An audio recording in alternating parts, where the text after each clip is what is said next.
Hello dear children, welcome to Kids Area Online, Class 5, Malayalam First, Kerala Padavali, Annual Exam Model Questions ആണ് നമ്മൾ പഠിപ്പിക്കുന്നത്. റെഡിയാണോ? Yes, റെഡിയാണ്. Okay. Kids area online 1ാം class മുതൽ 4ാം class വരെ Kerala state സിലബസിൽ പഠിക്കുന്ന കുട്ടികൾക്ക് ആനുവൽ സ്കോളർ ടെസ്റ്റ് നടത്തുന്നുണ്ട്. ഈ അവധിക്കാലത്താണ് ഈ ആനുവൽ എക്സാം, സ്കോളർ എക്സാം നടക്കുന്നത്. ഈ വർഷം കുട്ടികൾ പഠിച്ച പാഠഭാഗങ്ങളെ ഉൾക്കൊള്ളിച്ചുകൊണ്ടാണ് ആനുവൽ സ്കോളർ എക്സാം. കുട്ടികൾക്ക് ഈ അവധിക്കാലത്ത് വീട്ടിലിരുന്ന് ഒഴിവ് സമയം ടെക്സ്റ്റ് ബുക്കിൽ നിന്നും ഉത്തരങ്ങൾ കണ്ടുപിടിച്ചെഴുതുന്ന രീതിയിലാണ് എക്സാം വരുന്നത്. ഓരോ ക്ലാസ്സിലെയും വിജയികൾക്ക് ക്യാഷ് പ്രൈസാണ് സമ്മാനമായിട്ടുണ്ടാവുക. ഒരു ബുക്ക്ലെറ്റിൻ്റെ വില 190 രൂപയാണ്. താല്പര്യമുള്ളവർ ഇവിടെ നൽകിയിട്ടുള്ള വാട്സപ്പ് നമ്പറിൽ മെസ്സേജ് അയക്കാവുന്നതാണ്. 9746487799. ഒന്നാമത്തെ ക്വസ്റ്റ്യൻ, ഇന്ന് നമ്മൾ പഠിക്കാൻ പോകുന്ന ഒന്നാമത്തെ ക്വസ്റ്റ്യൻ, കുഞ്ചൻ നമ്പ്യാരുടെ ജീവചരിത്രക്കുറിപ്പ് തയ്യാറാക്കുക. ഇവിടെ കുറച്ച് കാര്യങ്ങൾ നൽകിയിട്ടുണ്ട്. നർമ്മത്തിൽ പൊതിഞ്ഞ സാമൂഹ്യ വിമർശനം, പാലക്കാട്ട് കിള്ളിക്കുറിശി മംഗലം, തുള്ളൽ പ്രസ്ഥാനം, ഗതികെട്ടാൽ പുലി പുല്ലും തിന്നും, ദീപസ്തംഭം മഹാചര്യം, ജനകീയ കവി, ഫലിത സാമ്രാട്ട്, കൃതികൾ ഘോഷയാത്ര, കല്യാണ സൗഗന്ധികം, സഭാപ്രവേശം, കീചകവധം. ഇത്രയും കാര്യങ്ങൾ ഇവിടെ നമുക്ക് നൽകിയിട്ടുണ്ട്. കൂടുതൽ കാര്യങ്ങൾ കൂടി കൂട്ടിച്ചേർത്ത് കുഞ്ചൻ നമ്പ്യാരുടെ ജീവചരിത്രക്കുറിപ്പ് തയ്യാറാക്കുക എന്നാണ് പറയുന്നത്. എങ്ങനെ തയ്യാറാക്കാം? ആദ്യം ഇവിടെ നൽകിയിട്ടുള്ള 2 കാര്യങ്ങളാണ്. ഫലിത സാമ്രാട്ട് എന്നുള്ളത്, കിള്ളിക്കുറിശി മംഗലം എന്ന് തന്നിട്ടുണ്ട്. അപ്പോൾ മലയാള സാഹിത്യത്തിലെ ഫലിത സാമ്രാട്ടും തുള്ളൽ പ്രസ്ഥാനത്തിൻ്റെ ഉപജ്ഞാതാവുമായ കുഞ്ചൻ നമ്പ്യാർ പാലക്കാട് ജില്ലയിലെ കിള്ളിക്കുറിശി മംഗലത്താണ് ജനിച്ചത്. അപ്പോൾ ഒന്നാമത്തെ എന്താ എഴുതുക? അദ്ദേഹം ആരാണെന്നാണ് ഇവിടെ ആദ്യം സൂചിപ്പിച്ചത്. മലയാള സാഹിത്യത്തിലെ ഫലിത സാമ്രാട്ടും തുള്ളൽ പ്രസ്ഥാനത്തിൻ്റെ ഉപജ്ഞാതാവുമായ കുഞ്ചൻ നമ്പ്യാർ. മലയാള സാഹിത്യത്തിലെ ഫലിത സാമ്രാട്ടും തുള്ളൽ പ്രസ്ഥാനത്തിൻ്റെ ഉപജ്ഞാതാവുമായ കുഞ്ചൻ നമ്പ്യാർ എവിടെയാണ് ജനിച്ചേ? പാലക്കാട് ജില്ലയിലെ കിള്ളിക്കുറിശി മംഗലത്താണ് ജനിച്ചത്. ലളിതമായ ഭാഷയിൽ രചിച്ച് സാധാരണക്കാരിലേക്ക് എത്തിച്ചതിനാൽ അദ്ദേഹം ഒരു ജനകീയ കവിയായി അറിയപ്പെടുന്നു. ലളിതമായ ഭാഷയിൽ രചിച്ച് സാധാരണക്കാരിലേക്ക് എത്തിച്ചതിനാൽ അദ്ദേഹം ഒരു ജനകീയ കവിയായി അറിയപ്പെടുന്നു. നർമ്മത്തിൽ പൊതിഞ്ഞ സാമൂഹ്യ വിമർശനമാണ് അദ്ദേഹത്തിൻ്റെ കൃതികളുടെ മുഖമുദ്ര. നർമ്മത്തിൽ പൊതിഞ്ഞ സാമൂഹ്യ വിമർശനമാണ് അദ്ദേഹത്തിൻ്റെ കൃതികളുടെ മുഖമുദ്ര. സമൂഹത്തിലെ അനാചാരങ്ങളെയും ദൗർബല്യങ്ങളെയും അദ്ദേഹം തൻ്റേതായ ശൈലിയിൽ പരിഹസിച്ചു. സമൂഹത്തിലെ അനാചാരങ്ങളെയും ദൗർബല്യങ്ങളെയും അദ്ദേഹം തൻ്റേതായ ശൈലിയിൽ പരിഹസിച്ചു. ഗതികെട്ടാൽ പുലി പുല്ലും തിന്നും, ദീപസ്തംഭം മഹാചര്യം തുടങ്ങിയ വരികൾ അദ്ദേഹത്തിൻ്റെ തൂലികയിൽ നിന്ന് പിറന്ന പ്രശസ്തമായ ഉദ്ധരണികളാണ്. ഗതികെട്ടാൽ പുലി പുല്ലും തിന്നും, ദീപസ്തംഭം മഹാചര്യം തുടങ്ങിയ വരികൾ അദ്ദേഹത്തിൻ്റെ തൂലികയിൽ നിന്നും പിറന്ന പ്രശസ്തമായ ഉദ്ധരണികളാണ്. ഘോഷയാത്ര, കല്യാണ സൗഗന്ധികം, സഭാവേശം, കീചകവധം എന്നിവ അദ്ദേഹത്തിൻ്റെ ശ്രദ്ധേയമായ കൃതികളിൽ ചിലതാണ്. ഘോഷയാത്ര, കല്യാണ സൗഗന്ധികം, സഭാവേശം, കീചകവധം എന്നിവ അദ്ദേഹത്തിൻ്റെ ശ്രദ്ധേയമായ കൃതികളിൽ ചിലതാണ്. അപ്പോൾ എങ്ങനെയാണ് എഴുതിയെന്ന് മനസ്സിലായോ? ജീവചരിത്രക്കുറിപ്പ് എങ്ങനെയാണ് എഴുതിയെന്ന് മനസ്സിലായല്ലോ. അദ്ദേഹത്തിൻ്റെ ഇവിടെ കുറച്ച് കാര്യങ്ങൾ നൽകിയിട്ടുണ്ട്. അതും നമ്മൾ കൂടുതൽ കാര്യങ്ങളും കൂടെ ഉൾപ്പെടുത്തി എന്ത് ചെയ്തു? ഒരു ജീവചരിത്രക്കുറിപ്പാക്കി മാറ്റി. ആദ്യം എന്താ എഴുതാനുള്ളത്? അദ്ദേഹം ആരാണെന്നാണ് ആദ്യം വരേണ്ടത്. മലയാള സാഹിത്യത്തിലെ ഫലിത സാമ്രാട്ടും തുള്ളൽ പ്രസ്ഥാനത്തിന് ഉപജ്ഞാതാവുമായ കുഞ്ചൻ നമ്പ്യാർ എവിടെ ജനിച്ചു? പാലക്കാട് ജില്ലയിലെ കിള്ളിക്കുറിശി മംഗലത്ത് ജനിച്ചു. ഇനി എന്താണ് അദ്ദേഹം ജനകീയ കവിയെന്ന് കൊടുത്തിട്ടുണ്ടല്ലേ? എങ്ങനെ ജനകീയ കവിയായത്? ലളിതമായ ഭാഷയിൽ രചിച്ച് സാധാരണക്കാരിലേക്ക് എത്തിച്ചതിനാൽ അദ്ദേഹം ഒരു ജനകീയ കവിയായി അറിയപ്പെടുന്നു. ഇനി നർമ്മത്തിൽ പൊതിഞ്ഞ സാമൂഹ്യ വിമർശനമാണ് അദ്ദേഹത്തിൻ്റെ കൃതികളുടെ മുഖമുദ്ര. സമൂഹത്തിലെ അനാചാരങ്ങളെയും ദൗർബല്യങ്ങളെയും അദ്ദേഹം തൻ്റെതായ ശൈലിയിൽ പരിഹസിച്ചു. ഗതികെട്ടാൽ പുലി പുല്ലും തിന്നും, ദീപസ്തംഭം മഹാചര്യം തുടങ്ങിയ വരികൾ അദ്ദേഹത്തിൻ്റെ തൂലികയിൽ നിന്ന് പിറന്ന പ്രശസ്തമായ ഉദ്ധരണികളാണ്. ഘോഷയാത്ര, കല്യാണ സൗഗന്ധികം, സഭാവേശം, കീചകവധം എന്നിവ അദ്ദേഹത്തിൻ്റെ ശ്രദ്ധേയമായ കൃതികളിൽ ചിലതാണ്. ഓക്കെ, മനസ്സിലായോ? മനസ്സിലായി. രണ്ടാമത്തെ ചോദ്യം, താഴെ കൊടുത്ത കവിത വായിക്കൂ. കവിതയുടെ ആശയം, കവിത നൽകുന്ന സന്ദേശം, പദപ്രയോഗ ഭംഗി ഇവ വിശകലനം ചെയ്ത് ആസ്വാദനക്കുറിപ്പ് തയ്യാറാക്കുക. ഇവിടെ ചെറിയൊരു കവിതയുണ്ട്. പേ പിടിച്ച് എന്ന കവിതയാണ്. ലോറിയുണ്ട് റോഡിലൂടെ കുന്നിടിച്ചു പോണ്, ലോറിയുണ്ട് റോഡിലൂടെ പുഴ നിറച്ചു പോണ്, ലോറിയുണ്ട് റോഡിലൂടെ കാട് വെട്ടിപ്പോണ്, നാട്ടുകാരോ റോഡിലൂടെ പേ പിടിച്ചു പോണ്. രാധാകൃഷ്ണൻ എടച്ചേരി എഴുതിയ കവിതയാണ്. പേ പിടിച്ചെന്ന് പറഞ്ഞാൽ ഭ്രാന്ത് പിടിച്ച് എന്നാണ് അർത്ഥം. അപ്പോൾ ഇതിൻ്റെ ആശയം എന്താണ്, സന്ദേശം എന്താണ്, ഇതിൻ്റെ ഓരോ പദങ്ങളുടെ പ്രയോഗ ഭംഗി എങ്ങനെയാണ്, ഇതെല്ലാം വിശകലനം ചെയ്ത് ആസ്വാദനക്കുറിപ്പ് തയ്യാറാക്കുക. എങ്ങനെ തയ്യാറാക്കാം? ഈ കവിതയിൽ എന്താണ് ഉദ്ദേശിക്കുന്നത് എന്നാണ് ആദ്യം പറയേണ്ടത്. രാധാകൃഷ്ണൻ എടച്ചേരി പേ പിടിച്ചെന്ന കവിതയിലൂടെ ഉദ്ദേശിക്കുന്നത് എന്താണ്? അപ്പോൾ നിങ്ങൾക്ക് ഒരു ആസ്വാദനക്കുറിപ്പ് എഴുതാൻ പറയുമ്പോൾ ആദ്യം നിങ്ങൾ ചെയ്യേണ്ടത് ആ കവിത എന്താണ് ആ കവിതയിലൂടെ എന്താണ് ഉദ്ദേശിക്കുന്നത്, കവി എന്താണ് ഈ കവിതയിലൂടെ ഉദ്ദേശിക്കുന്നത് എന്നാണ് ആദ്യം എഴുതേണ്ടത്. ഇവിടെ ഈ കവിതയിലൂടെ എന്താ കവി ഉദ്ദേശിക്കുന്നത്? ആധുനിക കാലഘട്ടത്തിലെ വികസനത്തിൻ്റെ പേരിൽ പ്രകൃതിക്ക് നേരെയുണ്ടാകുന്ന കടന്നുകയറ്റങ്ങൾ. എന്താണ് ഇപ്പോഴത്തെ കാലഘട്ടത്തിലെ വികസനം, ഇപ്പോൾ റോഡ് പണിയുന്നു അങ്ങനെയൊക്കെ ഉണ്ടല്ലോ. അപ്പോൾ ആധുനിക കാലഘട്ടത്തിലെ വികസനത്തിൻ്റെ പേരിൽ പ്രകൃതിക്ക് നേരെയുണ്ടാകുന്ന കടന്നുകയറ്റങ്ങളെ അതീവ ലളിതവും എന്നാൽ ശക്തവുമായ ഭാഷയിൽ അവതരിപ്പിക്കുന്ന കവിതയാണ് രാധാകൃഷ്ണൻ എടച്ചേരിയുടെ പേ പിടിച്ച് എന്ന കവിത. പേ പിടിച്ച്. ഓക്കെ, അപ്പോൾ എന്താണെന്ന് മനസ്സിലായി. കവിത എന്താണ് ഉദ്ദേശിക്കുന്നത്? ഇപ്പോഴത്തെ കാലഘട്ടത്തിലുള്ള റോഡ് വികസനവും അങ്ങനെ പ്രകൃതിക്ക് നേരിടുന്ന കടന്നുകയറ്റങ്ങളെ അതീവ ലളിതമായിട്ട്, സിമ്പിൾ കവിതയായിട്ടല്ലേ പറഞ്ഞിരിക്കുന്നത്, അതീവ ലളിതവും എന്നാൽ ശക്തവുമായ ഭാഷയിൽ അവതരിപ്പിക്കുന്ന കവിതയാണ് രാധാകൃഷ്ണൻ എടച്ചേരിയുടെ പേ പിടിച്ച്. ലോറികൾ റോഡിലൂടെ അമിത വേഗതയിൽ പായുന്നത് ഒരു സാധാരണ കാഴ്ചയാണെങ്കിലും കവി അതിനെ ഒരു ഭ്രാന്തമായ അവസ്ഥയായിട്ടാണ് കാണുന്നത്. ലോറികൾ റോഡിലൂടെ അമിത വേഗത്തിൽ പായുന്നത് ഒരു സാധാരണ കാഴ്ചയാണെങ്കിലും കവി അതിനെ ഒരു ഭ്രാന്തമായ അവസ്ഥയായിട്ടാണ് കാണുന്നത്. വികസനത്തിൻ്റെ പേരിൽ പരിസ്ഥിതിയെ നശിപ്പിക്കുകയും പ്രകൃതിയെ വെട്ടിമുറിക്കുകയും ചെയ്യുന്ന മനുഷ്യൻ്റെ വിവേകശൂന്യമായ പ്രവർത്തനങ്ങളെയാണ് ഈ കവിത വരച്ചു കാട്ടുന്നത്. വികസനത്തിൻ്റെ പേരിൽ പരിസ്ഥിതിയെ നശിപ്പിക്കുകയും പ്രകൃതിയെ വെട്ടിമുറിക്കുകയും ചെയ്യുന്ന മനുഷ്യൻ്റെ വിവേകശൂന്യമായ പ്രവർത്തനങ്ങളെയാണ് ഈ കവിത വരച്ചു കാട്ടുന്നത്. പ്രകൃതിയെ നശിപ്പിച്ചുകൊണ്ടുള്ള ഏതുതരം വികസനവും ഒടുവിൽ മനുഷ്യന് തന്നെ നാശകരമായി തീരും എന്ന മുന്നറിയിപ്പാണ് കവിത നൽകുന്നത്. പ്രകൃതിയെ നശിപ്പിച്ചുകൊണ്ടുള്ള ഏതുതരം വികസനവും ഒടുവിൽ മനുഷ്യന് തന്നെ നാശകരമായി തീരും എന്ന മുന്നറിയിപ്പാണ് കവിത നൽകുന്നത്.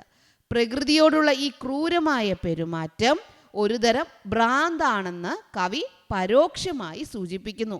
പ്രകൃതിയോടുള്ള ഈ ക്രൂരമായ പെരുമാറ്റം ഒരുതരം ഭ്രാന്താണെന്ന് കവി പരോക്ഷമായി സൂചിപ്പിക്കുന്നു. കവി ഉപയോഗിച്ചിരിക്കുന്ന ഭാഷ വളരെ ലളിതമാണെങ്കിലും പേ പിടിച്ച്, ഭ്രാന്തി പിടിച്ച് എന്ന പ്രയോഗം കവിതയ്ക്ക് വലിയ തീക്ഷ്ണത നൽകുന്നു. കൂടാതെ കവിതയിൽ ഉടനീളം കാണുന്ന ആവർത്തനങ്ങൾ യന്ത്രവൽകൃത ജീവിതത്തിൻ്റെ വേഗതയെയും അസ്വസ്ഥതയെയും വായനക്കാരിലേക്ക് എത്തിക്കാൻ സഹായിക്കുന്നു. കവിതയിൽ ഉടനീളം കാണുന്ന ആവർത്തനങ്ങൾ യന്ത്രവൽകൃത ജീവിതം, ഇപ്പോഴത്തെ യന്ത്രങ്ങൾ കൊണ്ടുള്ള ജീവിതത്തിൻ്റെ വേഗത, യന്ത്രവൽകൃത ജീവിതത്തിൻ്റെ വേഗതയും അസ്വസ്ഥതയും വായനക്കാരിലേക്ക് എത്തിക്കാൻ സഹായിക്കുന്നു. ചുരുക്കത്തിൽ വികസനത്തിൻ്റെയും നാഗരികതയുടെയും പേരിൽ പ്രകൃതിക്ക് മേൽ നടത്തുന്ന അതിക്രമങ്ങളെക്കുറിച്ച് ഗൗരവമായ ചിന്തകൾ ഉണർത്താൻ ഈ കൊച്ചു കവിതയ്ക്ക് സാധിക്കുന്നു. ഓക്കെ, ഇതിൽ നിങ്ങൾക്ക് ഇഷ്ടമുള്ള വരി ഏതാണെന്ന് എഴുതാട്ടോ. എനിക്കിതിൽ ഇഷ്ടപ്പെട്ട വരി ഏതാണ് എന്ന് നിങ്ങൾക്ക് ഇതിനോടൊപ്പം കൂട്ടിച്ചേർക്കാം. ഇത് മനസ്സിലായോ? ഒരിക്കൽ കൂടി പറയണോ? എന്താണ് ഈ കവിതയിലൂടെ ഉദ്ദേശിക്കുന്നത്? കവിത എന്താണ്? ലോറിയുണ്ട് റോഡിലൂടെ കുന്നിടിച്ചു പോണ്, ലോറിയുണ്ട് റോഡിലൂടെ പുഴ നിറച്ച് പോണ്, ലോറിയുണ്ട് റോഡിലൂടെ കാട് വെട്ടി പോണ്, നാട്ടുകാരോ റോഡിലൂടെ പേ പിടിച്ചു പോണ്. ഇത് എന്താണ്? കുന്നിടിക്കുന്നു, പുഴ നിറയ്ക്കുന്നു, പുഴയൊക്കെ മൂടുന്നു, കാട് വെട്ടുന്നു.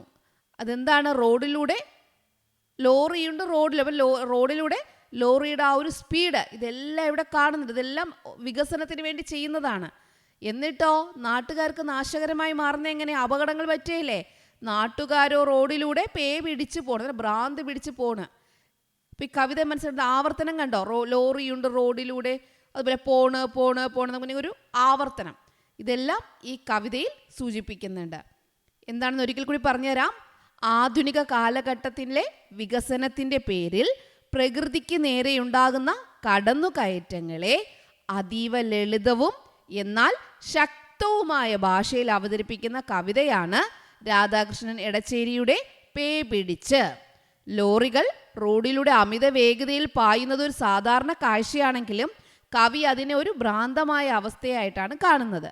വികസനത്തിൻ്റെ പേരിൽ പരിസ്ഥിതിയെ നശിപ്പിക്കുകയും പ്രകൃതിയെ വെട്ടിമുറിക്കുകയും ചെയ്യുന്ന മനുഷ്യൻ്റെ വിവേകശൂന്യമായ പ്രവർത്തനങ്ങളെയാണ് ഈ കവിത വരച്ചു കാട്ടുന്നത്. പ്രകൃതിയെ നശിപ്പിച്ചുകൊണ്ടുള്ള ഏതുതരം വികസനവും ഒടുവിൽ മനുഷ്യന് തന്നെ നാശകരമായി തീരുമെന്ന മുന്നറിയിപ്പാണ് കവിത നൽകുന്നത്. പ്രകൃതിയോടുള്ള ഈ ക്രൂരമായ പെരുമാറ്റം ഒരുതരം ഭ്രാന്താണെന്ന് കവി പരോക്ഷമായി സൂചിപ്പിക്കുന്നു. കവി ഉപയോഗിച്ചിരിക്കുന്ന ഭാഷ വളരെ ലളിതമാണെങ്കിലും പേ പിടിച്ച്, ഭ്രാന്തി പിടിച്ചെന്ന പ്രയോഗം കവിതയ്ക്ക് വലിയ തീക്ഷ്ണത നൽകുന്നു. കൂടാതെ കവിതയിൽ ഉടനീളം കാണുന്ന ആവർത്തനങ്ങൾ യന്ത്രവൽകൃത ജീവിതത്തിൻ്റെ വേഗതയെയും അസ്വസ്ഥതയെയും വായനക്കാരിലേക്ക് എത്തിക്കാൻ സഹായിക്കുന്നു. ചുരുക്കത്തിൽ വികസനത്തിൻ്റെയും നാഗരികതയുടെയും പേരിൽ പ്രകൃതിക്ക് മേൽ നടത്തുന്ന അതിക്രമങ്ങളെക്കുറിച്ച് ഗൗരവമായ ചിന്തകൾ ഉണർത്താൻ ഈ കൊച്ചു കവിതയ്ക്ക് സാധിക്കുന്നു. മനസ്സിലായോ? ഓക്കെ, അപ്പോൾ നിങ്ങൾക്ക് ഒരു ഐഡിയ കിട്ടിയിട്ടുണ്ടാവും. ഇതുമായി ബന്ധപ്പെട്ട ഏത് ചോദ്യം ചോദിച്ചു കഴിഞ്ഞാൽ നിങ്ങൾക്ക് എന്ത് ചെയ്യാം? ഇതിൽ നിന്ന് കുറച്ച് സെൻറ്റൻസ് ഒക്കെ നിങ്ങൾക്ക് നിങ്ങളുടെ മനസ്സിലായിട്ടുണ്ടാവും അല്ലേ? നിങ്ങൾക്ക് എഴുതാനായിട്ട് കഴിയും. മൂന്നാമത് അനുഭവക്കുറിപ്പാണ്. മഴ അനുഭവമാണ് കേട്ടോ എഴുതേണ്ടത്. ഇവിടെ അർഷദ് ബത്തീരിയുടെ ഒരു മഴ അനുഭവം മുകളിൽ നൽകിയിട്ടുണ്ട്. നനഞ്ഞൊലിച്ചുകൊണ്ടുള്ള ഓട്ടങ്ങളുടെ ഓർമ്മകളാണ് ബാല്യകാലത്തെ മഴക്കാലം. ഇടവഴികളിലൂടെ സ്കൂളിലേക്കും വൈകുന്നേരം സ്കൂളിൽ നിന്ന് തിരിച്ചുമുള്ള സഞ്ചാരങ്ങളിൽ കൂട്ടുണ്ടായിരുന്നില്ല. ചരിഞ്ഞു പെയ്യുന്ന മഴയിൽ കുടയില്ലായ്മയുടെ യാത്രാ ദൂരങ്ങൾ മഴ കൊണ്ട് തന്നെ മാടിയളന്ന കാലം. അതേ തണുപ്പോടെ നനഞ്ഞൊട്ടി കൂനി വിറച്ച് നിൽപ്പുണ്ട് ഇപ്പോഴും മനസ്സിൻ്റെ ഇറയത്ത്.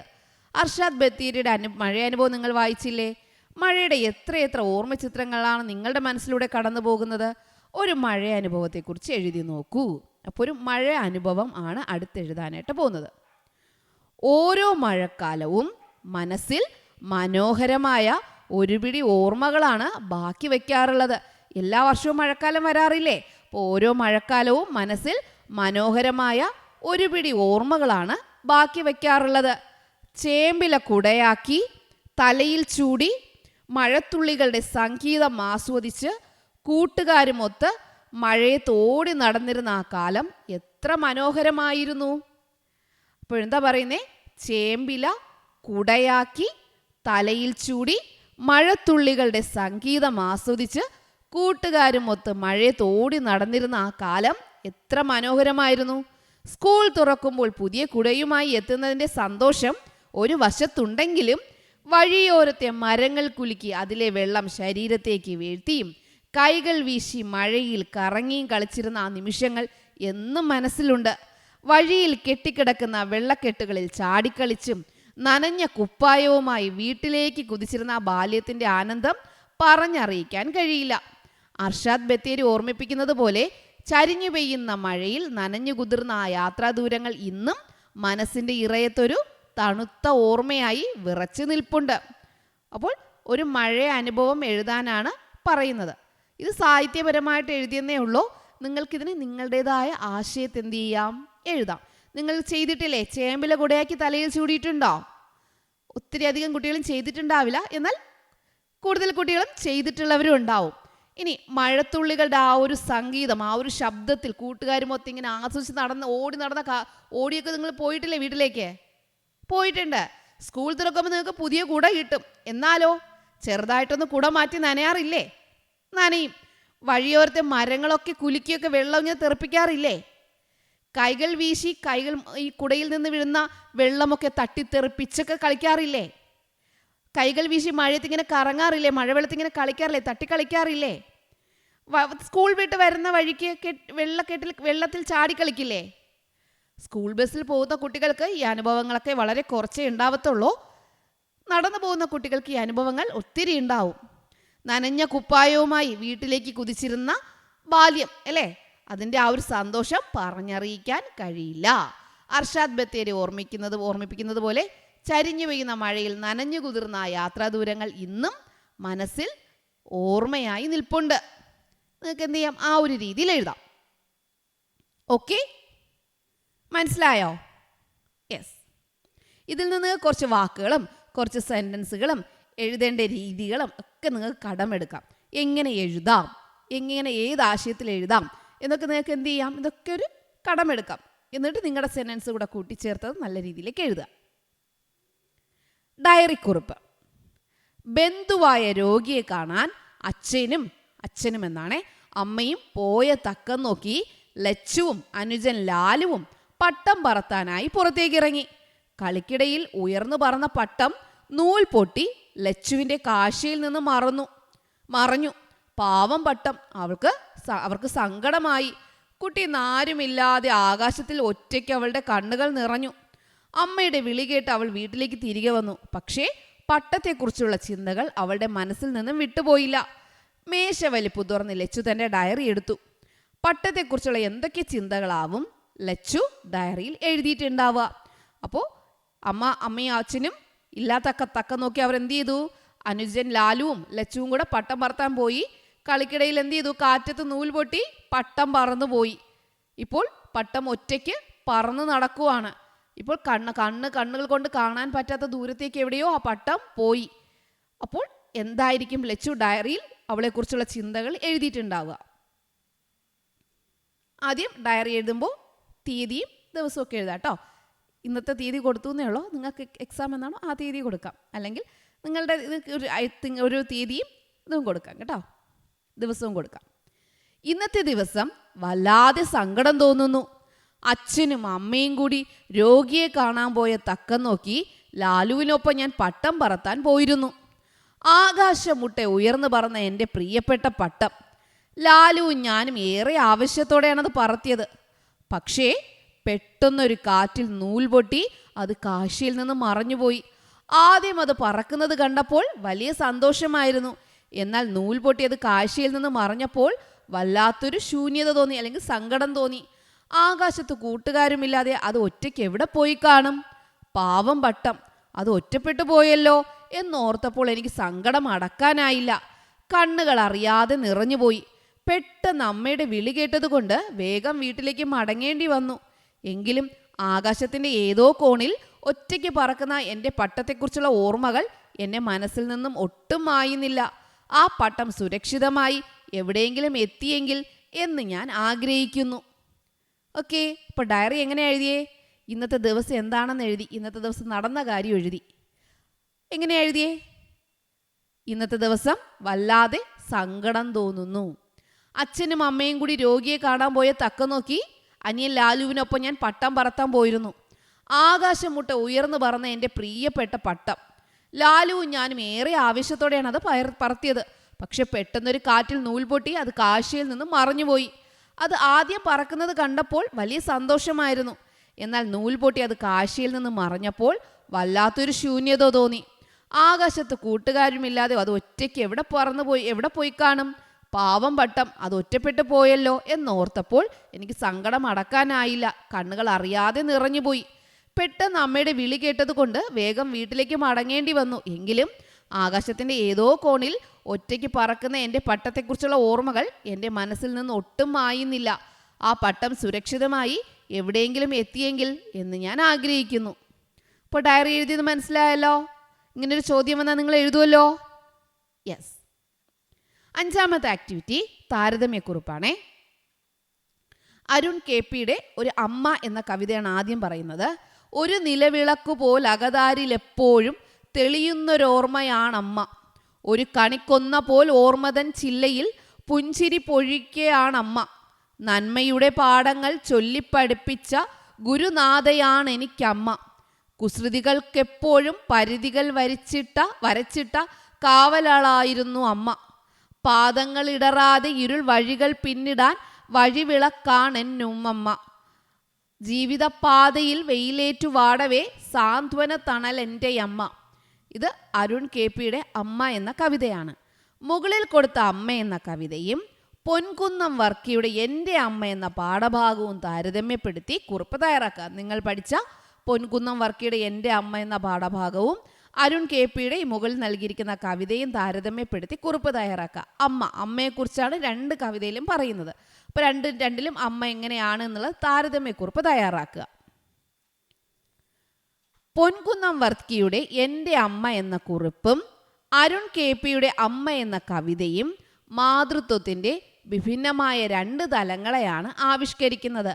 മാതൃത്വം, അമ്മ എന്നതിൻ്റെ രണ്ടു തലങ്ങളെയാണ് രണ്ട് കവികളും ആവിഷ്കരിക്കുന്നത്. പൊൻകുന്നം വർക്കിയുടെ എൻ്റെ അമ്മ എന്ന കുറിപ്പും അരുൺ KP അമ്മ എന്ന കവിതയും മാതൃത്വത്തിൻ്റെ വിഭിന്നമായ രണ്ടു തലങ്ങളെയാണ് ആവിഷ്കരിക്കുന്നത്. അരുൺ KP കവിതയിൽ അമ്മ ജീവിതപാതയിലെ വെയിലേറ്റ് വാടുമ്പോൾ സാന്ത്വനമേകുന്ന തണലായും വഴിവിളക്കായും പുഞ്ചിരി പൊഴിക്കുന്ന കണിക്കൊന്നയായും വിശേഷിപ്പിക്കപ്പെടുന്നു. അരുൺ KP കവിതയിൽ അമ്മ എങ്ങനെയെല്ലാം പറഞ്ഞിട്ടുണ്ട്? ജീവിതപാതയിലെ വെയിലേറ്റ് വാടുമ്പോൾ സാന്ത്വനമേകുന്ന തണലായും വഴിവിളക്കായും പുഞ്ചിരി പൊഴിക്കുന്ന കണിക്കൊന്നയായും വിശേഷിപ്പിക്കപ്പെടുന്നു. എന്നാൽ പൊൻകുന്നം വർക്കിയുടെ ജീവിതത്തിൽ അമ്മയുടെ സ്നേഹം എങ്ങനെയാണ്? കഷ്ടപ്പാടുകൾ നിറഞ്ഞ പരുക്കനായ സാഹചര്യങ്ങളിലൂടെയാണ് പ്രകടമായത്. പൊൻകുന്നം വർക്കിയുടെ ജീവിതത്തിൽ അമ്മയുടെ സ്നേഹം എങ്ങനെയാണ്? കഷ്ടപ്പാടുകൾ നിറഞ്ഞ പരുക്കനായ സാഹചര്യങ്ങളിലൂടെയാണ് പ്രകടമായത്. ലാളനയേക്കാൾ ഉപരി മക്കളെ വളർത്താനുള്ള അതിജീവനത്തിനായിരുന്നു അവിടെ മുൻഗണന. ലാളനയേക്കാൾ, സ്നേഹം നൽകുന്നതിനേക്കാൾ ഉപരി എന്തായിരുന്നു? മക്കളെ വളർത്തിയെടുക്കാനുള്ള അതിജീവനത്തിനായിരുന്നു പൊൻകുന്നം വർക്കിയുടെ കഥയിൽ മുൻഗണന. കവിതയിൽ അമ്മ കുസൃതികൾക്ക് പരിധി നിശ്ചയിക്കുന്ന കാവലാളാകുമ്പോൾ വർക്കിയുടെ അമ്മയും മകൻ ഇംഗ്ലീഷ് സ്കൂളിൽ പോകാൻ വാശി പിടിച്ചപ്പോൾ അടി നൽകിക്കൊണ്ട് കർക്കശമായ അച്ചടക്കം പഠിപ്പിക്കുന്നുണ്ട്. അപ്പോൾ ഇവിടെ കവിതയിൽ അമ്മ എങ്ങനെയാണ്? കുസൃതികൾക്ക് പരിധി നിശ്ചയിക്കുന്ന കാവലാളാകുമ്പോൾ വർക്കിയുടെ അമ്മ എങ്ങനെയാണ്? വടിയെടുത്ത് അടിക്കുകയാണല്ലേ. മകൻ ഇംഗ്ലീഷ് സ്കൂളിൽ പോകാൻ വാശി പിടിച്ചപ്പോൾ അടി നൽകിക്കൊണ്ട് കർക്കശമായ അച്ചടക്കം പഠിപ്പിക്കുന്നു. ഇവിടെ കുസൃതിയുണ്ട്, കുസൃതിക്ക് പരിധി നിശ്ചയിച്ചിട്ടുണ്ട്. ഇവിടെയോ അച്ചടക്കം, വടി കൊണ്ട് അടിച്ചുകൊണ്ട് കർക്കശമായ അച്ചടക്കം പഠിപ്പിക്കുന്നു. കവിതയിലെ അമ്മ നന്മയുടെ പാഠങ്ങൾ ചൊല്ലിത്തരുന്ന ഗുരുനാഥയാണെങ്കിൽ വർക്കിയുടെ അമ്മയുടെ നിസ്സഹായ അവസ്ഥയാണ് അദ്ദേഹത്തിൻ്റെ ഉള്ളിൽ കാണുന്നത്. അദ്ദേഹത്തിൻ്റെ ഉള്ളിൽ കഥാകാരനാകാനുള്ള ചിരട്ടത്തി കത്തിച്ചത്. ഓക്കെ, അപ്പോൾ അദ്ദേഹത്തിൻ്റെ ഉള്ളിൽ കഥാകാരൻ ഈ ഒരു അവസ്ഥയിലാകാനുള്ള ആ ഒരു തിരി കത്തിച്ചത് ആരാണ്? അമ്മയുടെ നിസ്സഹായ അവസ്ഥയാണ്. പുറമേ പരുക്കനെന്ന് തോന്നുമെങ്കിലും മകനെ അടിച്ച ശേഷം മുഖം തിരിച്ച് കണ്ണു തുടയ്ക്കുന്ന വർക്കിയുടെ അമ്മയും കവിതയിൽ പറയുന്ന സാന്ത്വന തണലായ അമ്മയും സ്നേഹത്തിൻ്റെ കാര്യത്തിൽ ഒന്ന് തന്നെയാണ്. പുറമേ പരുക്കനെന്ന് തോന്നുമെങ്കിലും മകനെ അടിച്ച ശേഷം മുഖം തിരിച്ച് കണ്ണു തുടയ്ക്കുന്ന വർക്കിയുടെ അമ്മയും കവിതയിൽ പറയുന്ന സാന്ത്വന തണലായ അമ്മയും സ്നേഹത്തിൻ്റെ കാര്യത്തിൽ ഒന്ന് തന്നെയാണ്. ചുരുക്കത്തിൽ കവിത അമ്മയെ ഒരു ആദർശ രൂപമായി അവതരിപ്പിക്കുമ്പോൾ പൊൻകുന്നം വർക്കി ജീവിത യാഥാർത്ഥ്യങ്ങൾക്കിടയിൽ പൊരുതുന്ന അമ്മയുടെ തീക്ഷ്ണമായ ചിത്രം നൽകുന്നു. കവിതയിൽ സാന്ത്വന തണലായ അമ്മയും സ്നേഹത്തിൻ്റെ കാര്യത്തിൽ ഒന്ന് തന്നെയാണ്. ചുരുക്കത്തിൽ കവിത അമ്മ ഒരു ആദർശ രൂപമായി അവതരിപ്പിക്കുന്നു.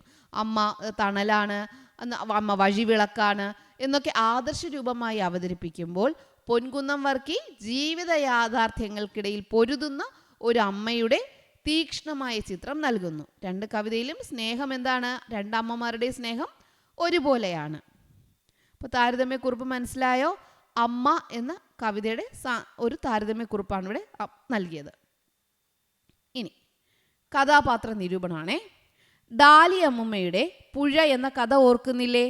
ഈ കഥയിലെ കേന്ദ്ര കഥാപാത്രമായ ഡാലി അമ്മുമ്മയെക്കുറിച്ച് കഥാപാത്ര നിരൂപണം തയ്യാറാക്കുക. ഡാലി അമ്മുമ്മയെക്കുറിച്ച് നിങ്ങൾ പഠിച്ചല്ലേ? ഓക്കെ, അതിൻ്റെ ഡാലി അമ്മുമ്മയെക്കുറിച്ചുള്ള കഥാപാത്ര നിരൂപണം. വി ഷിനിലാലിൻ്റെ ഡാലി അമ്മുമ്മയുടെ പുഴ എന്ന കഥയിലെ കേന്ദ്ര കഥാപാത്രമായ ഡാലിയമ്മുമ്മ പ്രകൃതിയും മനുഷ്യനും തമ്മിലുള്ള അവിഭാജ്യമായ ബന്ധത്തിൻ്റെ പ്രതീകമാണ്. വി ഷിനിലാലാണ് എഴുതിയത് ഡാലിയമ്മുമ്മയുടെ പുഴ. വി ഷിനിലാലിൻ്റെ ഡാലിയമ്മുമ്മയുടെ പുഴ എന്ന കഥയിലെ കേന്ദ്ര കഥാപാത്രമായ ഡാലിയമ്മുമ്മ പ്രകൃതിയും മനുഷ്യനും തമ്മിലുള്ള അവിഭാജ്യമായ ബന്ധത്തിൻ്റെ പ്രതീകമാണ്. കിള്ളിയാറിൻ്റെ തീരത്തെ ഒരു ചെറുകുടിലിൽ ലളിതമായ ജീവിതം നയിക്കുന്ന അമ്മുമ്മയ്ക്ക് പുഴ വെറുമൊരു സ്രോതസ്സല്ല, മറിച്ച് തൻ്റെ സങ്കടങ്ങൾ പങ്കുവയ്ക്കുന്ന ഒരു ആത്മമിത്രവും ഉടപ്പിറന്നോളുമാണ്. ആത്മമിത്രത്തിന് കൂട്ടുകാരി, ഉടപ്പിറന്ന കൂടെ പിറന്നത്, സഹോദരൻ സഹോദരി എന്ന് പറയില്ലേ, അതാണ്. ഓക്കെ, അപ്പോൾ കിള്ളിയാറിൻ്റെ തീരത്തെ ഒരു ചെറുകുടിലിൽ ലളിതമായ ജീവിതം നയിക്കുന്ന അമ്മുമ്മയ്ക്ക് പുഴ വെറുമൊരു ജലസ്രോതസ്സല്ല, മറിച്ച് തൻ്റെ സങ്കടങ്ങൾ പങ്കുവയ്ക്കുന്ന ഒരു ആത്മമിത്രവും ഉടപ്പിറന്നോളുമാണ്.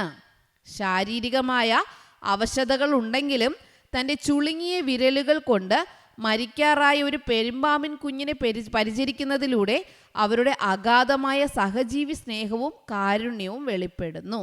ശാരീരികമായ അവശതകൾ ഉണ്ടെങ്കിലും തൻ്റെ ചുളുങ്ങിയ വിരലുകൾ കൊണ്ട് മരിക്കാറായ ഒരു പെരുമ്പാമ്പിൻ കുഞ്ഞിനെ പരിചരിക്കുന്നതിലൂടെ അവരുടെ അഗാധമായ സഹജീവി സ്നേഹവും കാരുണ്യവും വെളിപ്പെടുന്നു.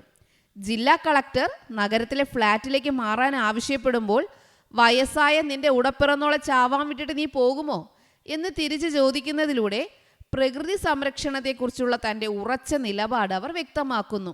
ജില്ലാ കളക്ടർ നഗരത്തിൽ ഫ്ലാറ്റിലേക്ക് മാറാൻ ആവശ്യപ്പെടുമ്പോൾ എന്താ പറഞ്ഞേ? വയസ്സായ നിന്റെ ഉടപ്പിറന്നോളെ ചാവാൻ വിട്ടിട്ട് നീ പോകുമോ എന്ന് തിരിച്ച് ചോദിക്കുന്നതിലൂടെ പ്രകൃതി സംരക്ഷണത്തെക്കുറിച്ചുള്ള തൻ്റെ ഉറച്ച നിലപാട് അവർ വ്യക്തമാക്കുന്നു. ആഡംബരങ്ങളെക്കാൾ പ്രകൃതിയോടുള്ള കൂറിന് പ്രാധാന്യം നൽകുന്ന ഡാലിയമ്മുമ്മ ഒടുവിൽ തന്നെ തേടിയെത്തിയ പുഴയെ കെട്ടിപ്പിടിച്ച് കടലിലേക്ക് നീന്തി പോകുന്നതിലൂടെ പ്രകൃതിയോട് പൂർണ്ണമായും